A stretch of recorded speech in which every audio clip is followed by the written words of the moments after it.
Global Malayali ന്യൂസിലേക്ക് എല്ലാവർക്കും സ്വാഗതം. ഞങ്ങൾ ഗ്രീൻ ഗ്ലോബൽ ആയിരുന്നു ഇന്നലെ വരെ. ആളുകൾക്കൊരു കൺഫ്യൂഷൻ ഉണ്ടാകാതിരിക്കാനാണ് അത് പറയുന്നത് വീഡിയോകളിൽ. ആദ്യത്തെ കുറേ വീഡിയോകളിൽ അത് പറഞ്ഞു പോകണം. ഗ്രീൻ ഗ്ലോബൽ ആയിരുന്നപ്പോൾ ഞങ്ങൾ വിവിധ സാമൂഹ്യ ഭരണപരമായ വിഷയങ്ങൾ എടുത്തിരുന്നു. അതിൽ വളരെ ഗൗരവതരമായി ഞങ്ങൾ കൈകാര്യം ചെയ്തൊരു വിഷയമാണ് സർക്കാർ ഉദ്യോഗസ്ഥരുടെ DA. അത് DA കൊടുക്കുക എന്നുള്ളതോ പണം കൊടുക്കുക എന്നുള്ളതല്ല ഞങ്ങളെ സംബന്ധിച്ചുള്ള വിഷയം. ഒരു നീതി നിഷേധമുണ്ട്. സർക്കാർ ഒരു അവകാശം ജീവനക്കാർക്കൊരു അവകാശം കൊടുക്കുക, പിന്നത് പണപരമായ കാര്യങ്ങൾ കൊടുക്കാതെ അതിലൊരു നീതി നിഷേധമുണ്ട്. സ്വാഭാവിക നീതിയുടെ നാച്ചുറൽ ജസ്റ്റിസിൻ്റെ ഒരു നിഷേധമുണ്ട്. അതുപോലെ ഭരണഘടന നമുക്ക് ഉറപ്പു തരുന്ന ആർട്ടിക്കിൾ 21 അന്തസ്സായി ജീവിക്കുവാനുള്ള ലീവ് വിത്ത് ഡിഗ്നിറ്റി എന്ന് പറയുന്ന ഒരു കൺസെപ്റ്റിൽ പ്രശ്നമുണ്ട്. അതുകൊണ്ടാണ് DA വിഷയം ഞങ്ങൾ ഏറ്റുപിടിച്ചത്. എന്തായാലും 3% DA കൊടുക്കാൻ സർക്കാർ തീരുമാനിച്ചു. നല്ലൊരു തുക ഈ ജോലിയുള്ളവർക്ക് നല്ലൊരു തുക ശമ്പളത്തോടൊപ്പം കൂടും. അപ്പോൾ ഇന്ന് മുതൽ അതും കൂടി ചേർത്തുള്ള ശമ്പളമാർക്ക് കിട്ടുന്നത് എല്ലാവർക്കും ഓണത്തിന് സന്തോഷമായി കാണും. പെൻഷൻകാർക്കും DA കൂടും. 2000 കോടി രൂപയുടെ അധിക ബാധ്യതയാണ് സർക്കാരിന് വരുന്നത്.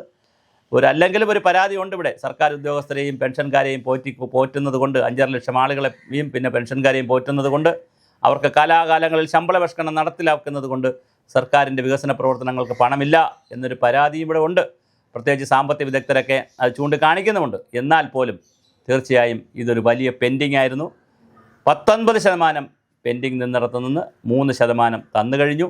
ഇനി 16% കഥയേ ഉള്ളൂ. അതിനിപ്പോൾ പഞ്ചായത്ത് തെരഞ്ഞെടുപ്പ് വരുന്നു, അതുപോലെ തന്നെ അസംബ്ലി തെരഞ്ഞെടുപ്പ് വരുന്നു.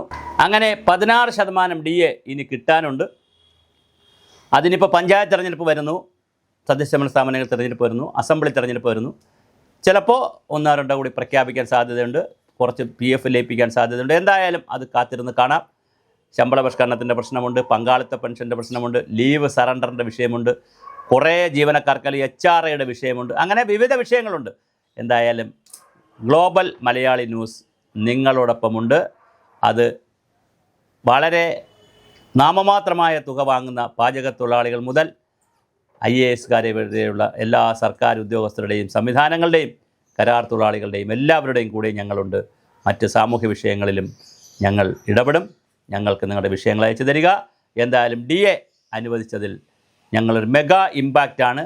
ഞങ്ങളുടെ ഗ്രീൻ ഗ്ലോബൽ ചാനലിൻ്റെ മെഗാ ഇമ്പാക്റ്റാണ്. ആ സന്തോഷം പങ്കുവച്ചുകൊണ്ട് തന്നെയാണ് ഇത് ഗ്ലോബൽ മലയാളി ന്യൂസായി ഞങ്ങൾ മാറുന്നത്. ഇന്നു മുതൽ നിങ്ങളെല്ലാവരും ഞങ്ങളോടൊപ്പം സഹകരിക്കുക. ഞങ്ങളുടെ ചാനലിനെ സബ്സ്ക്രൈബ് ചെയ്യുക. അതുപോലെ തന്നെ DA ഒക്കെ കിട്ടുമ്പോൾ നിങ്ങൾ ആവശ്യമായ സംഭാവനകളും മറ്റു കാര്യങ്ങളും ഞങ്ങൾക്ക് അയച്ചു തരികയും ചെയ്യണം. വീണ്ടും നമ്മൾ പുതിയ വിഷയങ്ങളുമായി നമുക്ക് കാണാം.